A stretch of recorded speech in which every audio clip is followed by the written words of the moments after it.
سلامونه دوستانو ګوټن آبنټ ماښام مو په خیر. دوستانو په الماني ژبه باندې 15 لغتونه زده کوو، مهم لغتونه دي.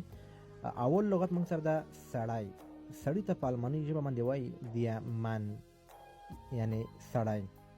بل موږ سره ده ښځه. ښځې ته په الماني ژبه باندې وایي دی فغاو، یعنی ښځه. موږ سره بل دوه جنسیتونه دي کنه دوستانو، یو ښځینه وي یو نارینه وي. ښځینه ته په الماني ژبه باندې وایي وایبلش. وایبلش هم ده، وایبلش هم ده، ښځینه. او کله چې تاسو څوک وایي چې تاسو ښځینه یاستئ یا نارینه، نو دې ته په الماني ژبه باندې دغه وایي. ښځینه ته وایي وایبلش او نارینه ته وایي منلش. منلش هم وایي او منلخ هم وایي، څنګه تاسو خوښوي.